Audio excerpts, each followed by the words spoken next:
Anche se ha spezzato i cuori per alcuni anni, potresti averlo incontrato di recente e vuoi saperne di più su di lui. Anche se ti consideri un esperto di tutto ciò che riguarda il rubacuori turco, ti invitiamo a continuare a leggere, siamo sicuri che i dati che sveleremo ti sorprenderanno. A questo punto, se ti consideri un fan numero uno dell'attore turco Kani-Aman, saranno poche le cose che non sai sul protagonista di titoli turchi come Dreaming Bird, Rom 309 o Bay Yanlis. Da quando è diventato una star internazionale, non c'è giorno in cui non ci svegliamo con qualche notizia che lo riguarda, sia professionalmente che personalmente. L'ultima cosa che abbiamo sentito dal nostro attraente rubacuori turco è che sta girando una serie per Disney più Turchia in Ungheria, la terza sulla piattaforma digitale da quando è sbarcata con grande forza nel paese.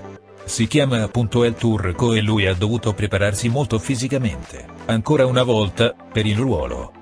Yaman vive in Italia da più di un anno, dove ha iniziato a prendere piede in televisione in quel paese. Non a caso, parla perfettamente l'italiano.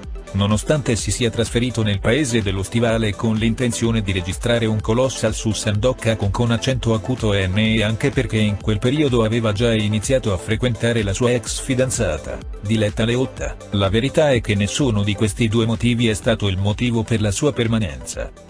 L'attore ha registrato un'altra serie in Italia con grande successo, Viola come il mare, e al momento è single, anche se è già stato associato alla Donna Strana.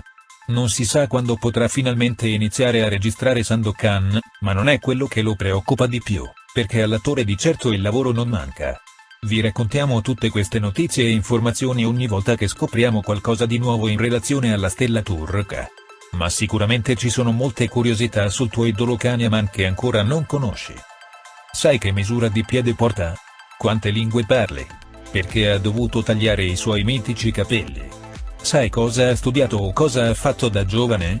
O forse non sai che ha scritto un libro, ha creato il suo profumo e si dedica ad aiutare i bambini malati? Se non conosci la risposta a nessuna, o tutte, di queste domande, continua a leggere, perché risolveremo tutte le incognite per te.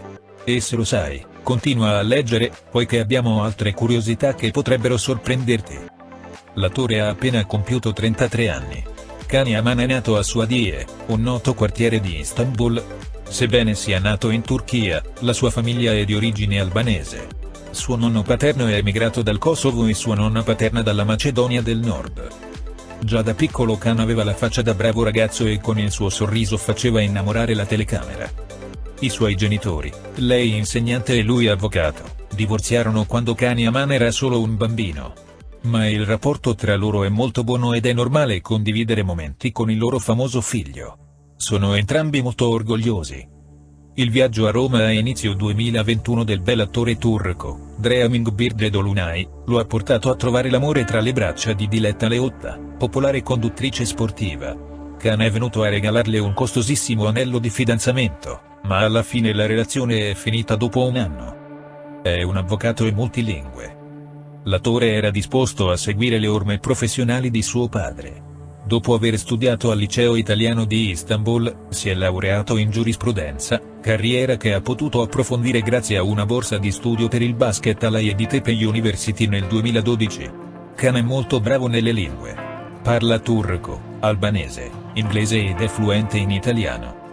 Non è male nemmeno in spagnolo e lo abbiamo verificato quando ha visitato la Spagna. La sua carriera di attore è iniziata nel 2014, ma la sua fama è arrivata in Spagna nel 2018, con la prima DPA con accento acuto Yaro Soador. Apparentemente, a Kan non piaceva il guardaroba che gli sceneggiatori avevano previsto per il suo personaggio, quindi ha comprato di tasca suoi vestiti e gli accessori dei primi capitoli della fiction.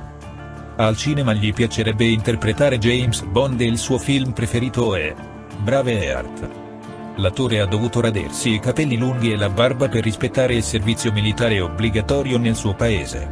La sua coda di cavallo non è andata nella spazzatura. Kan ha rivelato cosa intendeva farne: mi hanno offerto di donarlo a persone malate di cancro ed è quello che farò.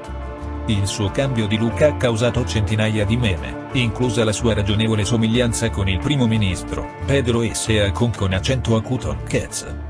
Guai con la giustizia. A marzo 2019, l'attore è stato condannato a pagare una multa di 7.830 lire turche, più di 1.000 euro, oltre a presentare pubbliche scuse. La ragione? Secondo il portale turco TMZ, Khan avrebbe lanciato una tazza di tè caldo all'attrice Selena Soider mentre entrambi stavano registrando la soap opera Angie Sevmedik. L'attore è stato in Ungheria per diverse settimane per registrare T-Turk, la serie Disney più Turchia, e ora ha finalmente potuto vederlo in alcune prove, a cavallo.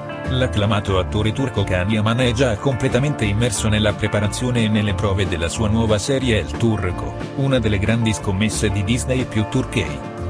Dallo scorso settembre è a Budapest, Ungheria, dove verrà registrata questa fiction per la quale il bell'interprete ha lasciato ancora una volta i capelli lunghi come quando lo incontrammo in Dream Beer. Finalmente abbiamo potuto vedere alcune immagini dei suoi saggi, questa volta in sella a un cavallo e abbattendo presunti nemici con la sua spada. Da quando è arrivato nella capitale ungherese si sono verificati una serie di inconvenienti che gli hanno impedito di iniziare le registrazioni quando suonava. La prima cosa fu che si ammalò per alcuni giorni e le prove dovettero essere ritardate. Ora, secondo alcuni media turchi, le forti piogge hanno impedito anche la ripresa delle prime scene. Per questo la produzione ha deciso di fare le prove sotto un tendone e non perdere così altro tempo per le riprese della serie. È stato lo stesso Khan a condividere sul suo Instagram, come fa di solito, alcune immagini in cui lo si vede cavalcare un cavallo e brandire la spada. Nonostante indossi un casco da equitazione e l'immagine non sia molto nitida, si possono apprezzare i lunghi capelli che ha già iniziato a crescere mentre terminava le registrazioni della sua serie italiana, Viola come il mare. Già durante la presentazione della sua prima opera nel Paese dello Stivale, a fine settembre, lo abbiamo potuto vedere con i lunghi capelli cresciuti. In questi mesi Yaman ha anche colto l'occasione per realizzare diverse campagne pubblicitarie, come quella per Dolce Gabbana, sia per l'intimo che per camicie e tailleur, in cui mette in mostra tutta la sua avvenenza, indossa solo mutande o indossa una camicia, e anche tirando su un paio di pantaloni. Infarto. Inoltre, durante la sua permanenza a Budapest, Khan non ha dimenticato nemmeno il suo lato caritatevole e ha collaborato con il Banco Alimentare Italiano donando alcuni prodotti. Continua anche la sua campagna per promuovere il profumo che ha creato un anno fa in Italia, Manicon con accento acuto A.